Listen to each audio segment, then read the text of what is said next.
Olá, bem-vindo ao meu canal. Eu sou o Sérgio, da Casa dei Vini. Hoje eu vou abordar dois assuntos. E esses dias eu fiz um vídeo e usei uma frase que eu gostei para colocar nos meus vídeos. Não sei qual é a sua opinião, mas vinho na prática. Então, vamos falar de maneiras práticas desses dois assuntos. Vou falar hoje de vinhos pontuados ou como os vinhos têm uma pontuação e de um assunto que eu acho bastante interessante e mais ou menos recente, vinho de terroir. Eu estou com uma garrafa de vinho tinto, está vazia, e eu estou tomando hoje um vinho branco que está muito calor. E é a primeira vez que eu gravo de camiseta. Então, aqui em São Paulo está muito quente. E as luzes que a gente usa aqui também esquentam o ambiente. Mas vamos lá. Como que os vinhos são pontuados? Existe uma situação onde muitas pessoas compram vinhos apenas pontuados. E a gente diz que as pessoas não bebem vinho, bebem pontos. Mas isso não é maldade, porque muitas pessoas se baseiam na pontuação para comprar vinhos, principalmente porque elas têm um pouco de insegurança de investir um dinheiro no vinho e não ser bom. Então, se ele é pontuado, ela tem uma garantia a mais. Mas o ideal é você comprar vinho através do seu conhecimento. Através do seu dia a dia, visitando um supermercado, visitando uma loja especializada de vinhos. Coincidentemente, se você comprou um vinho que foi pontuado, ótimo. Eu estou falando disso e estou exatamente com um vinho que foi pontuado.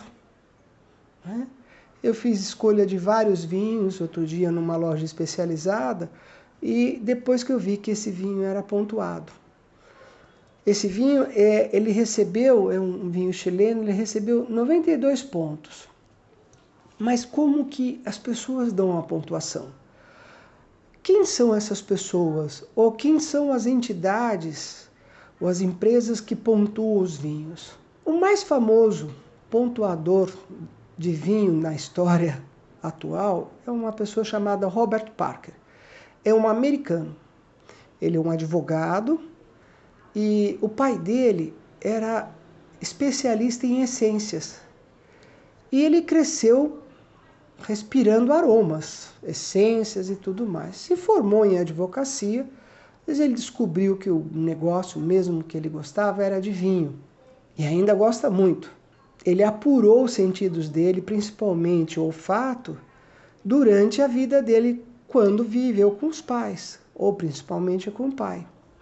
E aí ele percebeu que ele tinha uma qualidade, talvez um dom, de, através do olfato, examinando o vinho, através do gustativo, do paladar, ele começou a classificar os vinhos.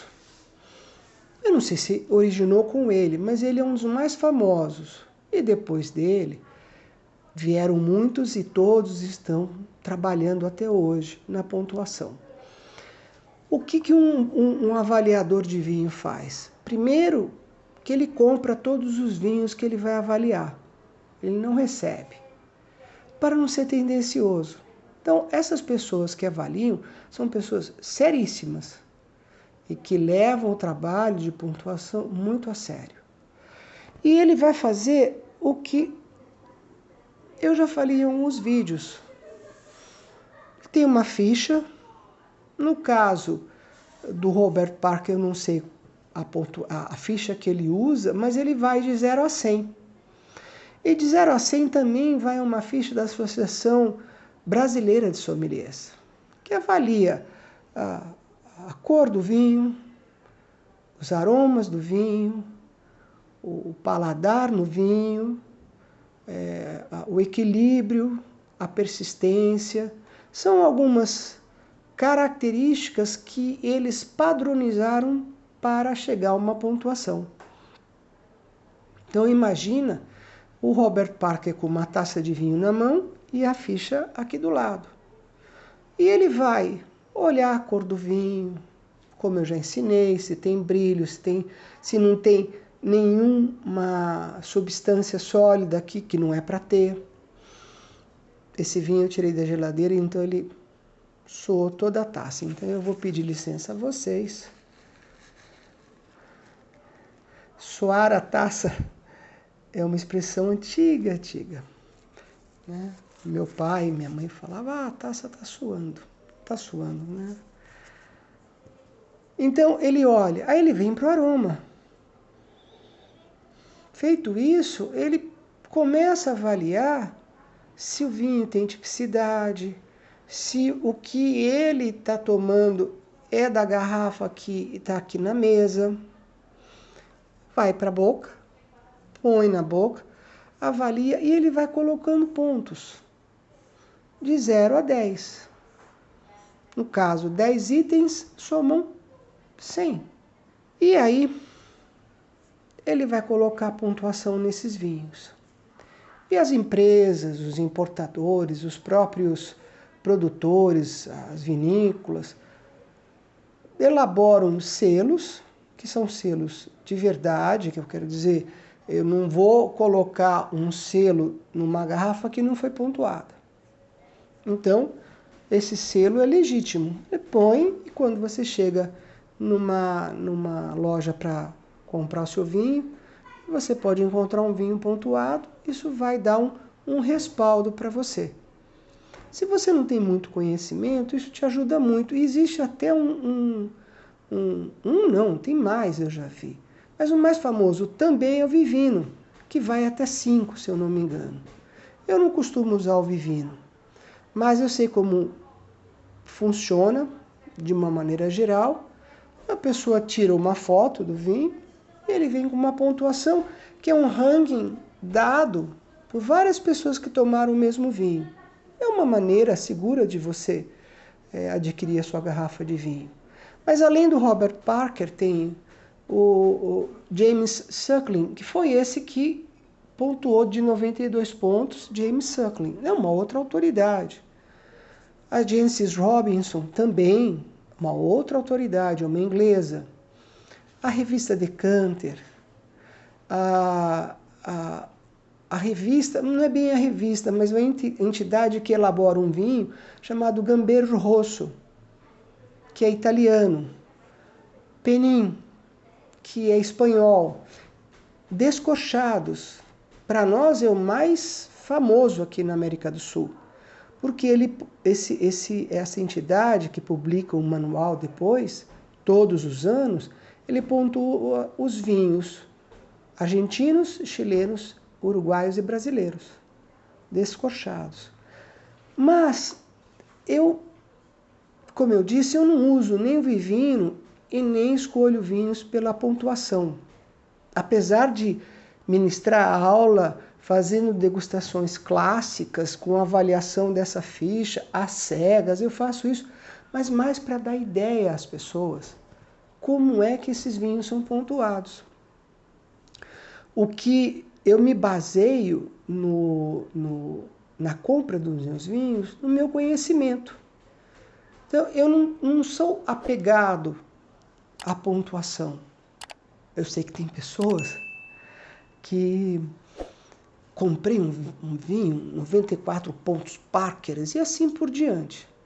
Muitas vezes tem o conhecimento e compra realmente sabendo que é aquela pontuação, então sabe a procedência do vinho, ou às vezes compra porque não sabe absolutamente nada de vinho e nem do vinho, e compra porque é uma pontuação. Então, é uma maneira de você se localizar, mas a maioria dos vinhos pontuados são vinhos que têm um preço mais elevado. Os vinhos que eu consumo no meu dia a dia são vinhos mais básicos, já que eu tomo uma garrafa por dia com a minha mulher, seja branco, tinto, seja espumante. Porque para mim, além de ser uma alegria engarrafada, o vinho, ele é um alimento, ele acompanha a nossa refeição. E com certeza, depois desse vídeo, nós vamos jantar e uma garrafa de vinho será aberta. Provavelmente um espumante ou um branco por causa do calor. Mas voltando à pontuação, é importante você conhecer como é, mas é mais importante você, aos poucos, ir adquirindo conhecimento, lendo, bebendo, lendo o rótulo, lendo o contrarótulo, pegando um pouco de informação do vinho que você comprou na internet. Hoje, com o celular, você pesquisa um Errazuri Max, 150 anos, um Cabernet Sauvignon. Deixa eu ver que vinho é esse. Vem uma ficha técnica, você lê um pouco e você vai adquirindo e vai colocando esse conhecimento para dentro. E a hora que você for comprar os seus vinhos, você pode se basear pelos pontos ou pode se basear pelo seu conhecimento. Uma outra coisa bacana também para você adquirir os seus conhecimentos ou adquirir os seus vinhos, peça orientação. Você vai aqui perto de casa tem um hortifruti e tem uma adega maravilhosa lá, um hortifruti. E tem um sommelier que orienta as pessoas. Então, se apegar em não vou perguntar porque eu vou me mostrar pouco conhecedor do vinho, não é por aí. Você tem que perguntar. Liga para um amigo. Sérgio, tudo bom? Eu estou com uma garrafa de vinho aqui, tem uma pontuação. Você conhece esse vinho? Conheço, já tomei, é muito bom. Mas era isso que eu queria saber. Olha, eu não conheço, eu vou pesquisar e te retorno. E eu não vou pesquisar se ele é pontuado ou não. Vou ver onde ele foi elaborado, que região, qual é a uva, qual é a safra, se a vinícola é séria, produz grandes vinhos. Aí eu retorno e falo, pode comprar esse vinho ou não compra esse vinho. O preço que você vai pagar por ele não vale. E eu fico orientando as pessoas. Como eu estou fazendo aqui nesses vídeos, no meu canal, tem uma série de orientações. Então, para finalizar, existem várias pessoas, profissionais e várias entidades que compram os seus vinhos, ou melhor, compram os vinhos para fazer avaliação. E isso é uma regra muito clara em Bordeaux, na França, ou na França toda, mas principalmente em Bordeaux, Bourgogne, Champagne. Por quê?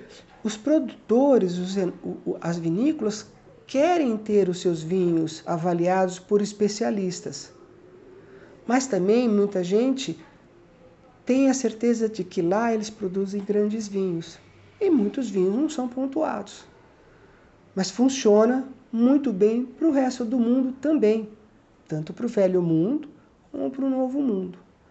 Então fique atento à pontuação dos vinhos. Lembrando que o enólogo, ou melhor, o responsável pela avaliação de um determinado vinho, faz todo o procedimento com muita atenção. Ele degusta. Degustar é submeter o vinho aos nossos sentidos, prestando atenção ao vinho. Eu já falei isso em outras aulas, mas é bom sempre lembrar. Com uma ficha onde ele vai seriamente, tem uma série de técnicas, não pode usar perfume para fazer uma degustação dessa, né? Não pode escovar os dentes, ou escova os dentes, 2, 3 horas depois vai fazer a degustação técnica. Existem algumas orientações que eles fazem para ter a pontuação correta. Então, não se apegue tanto aos pontos. Adquira conhecimento, é o melhor. E o segundo assunto, eu já até adiantei, é vinhos de terroir. É mais ou menos isso. Esse vinho tem uma pontuação e eu ouvi uma pessoa falando, eu só tomo vinho de terroir. Fiquei pensando, como assim ela só toma vinho de terroir? Eu não conheço essa classificação. Mas algumas pessoas estão usando isso e eu gostaria de falar e dar minha opinião sobre isso. Para mim, e pelo conhecimento que eu tenho, pelos livros que eu leio, todo vinho é de terroir. Não importa onde ele é produzido. Ele vem de um determinado terroir, ele vem de um determinado local onde as videiras foram plantadas, onde tem insolação, onde tem vento, onde tem chuva, onde tem geada. Não importa se as uvas são plantadas em grande quantidade. Aquilo é o terroir. Se ela é plantada num lugar específico, ela representa um terroir. E ela representa, não o terroir, na verdade, é um conjunto do solo, subsolo, do vento, da quantidade de chuva, se tem influência de corpos de água, como lagos, rios grandes por perto, né? Se é de altitude, aquilo é o terroir. Então, não fique tão ligado nisso, porque para mim, e esse é o meu julgamento, vinho de terroir é mais uma palavra de marketing no mundo do vinho para fazer com que as pessoas comprem vinhos a bons preços e possam falar, eu tomei um vinho de terroir. Esse vinho é de terroir. Esse vinho é de terroir. Ou melhor, eles foram produzidos em terroirs específicos. E para esclarecer, esses dias eu andei pesquisando sobre isso. Li o que a pessoa no site falava de vinho de terroir, que eu não concordo direito. Mas, como eu disse, é uma jogada de marketing para atrair pessoas. Assim como muita gente é atraída pela pontuação, alguns estão falando esse é um vinho de terroir. E o que eu descobri? No final da minha pesquisa, eu percebi que ele dá o nome de terroir a vinhos ou naturais, ou vinhos orgânicos, ou até vinhos biodinâmicos. Por quê? Porque são vinhos produzidos em pequena quantidade. Não como um reservado do Chile, que são milhões de garrafas. Vamos pensar que seja um Errázuriz, também do Chile, também Cabernet Sauvignon, mas produzido em pequena quantidade. E essa tendência de vinhos naturais, de vinhos orgânicos, biodinâmicos, tem feito com que os outros produtores, aqueles que usam métodos convencionais e aceitos por todo o mundo, começassem a fazer vinhos um pouco menos de interferência do homem, respeitando a planta, respeitando a natureza e principalmente respeitando o terroir, sem usar muitos pesticidas. Então, os grandes produtores de Bordeaux, e eu não estou falando os 5 primeiros vinhos de Bordeaux, existem vinhos maravilhosos em Bordeaux que não tem essa pontuação da classificação de 1855, se eu não me engano, fazem vinhos em pequenas quantidades com a menor interferência possível do homem, com a menor interferência de adubos químicos, com a menor interferência de pesticida, interferência em selecionar boas cepas de leveduras, sem muita interferência na hora de filtrar e clarificar o vinho. Isso é uma tendência mundial respeitando as características do terroir e da uva para produzir um vinho que expresse muito bem esses dois. Ou outras coisas também. Então, quando eu acabei de ler tudo o que estava escrito nesse site, eu percebi e fui ver os vinhos que ele ofertava, vinhos chilenos que a gente conhece e que são vendidos em supermercados ou que são vendidos em boas lojas. E quando eu falo supermercados, são alguns supermercados mais específicos, que aqui em São Paulo tem muito disso. Você consegue comprar vinhos maravilhosos em supermercados.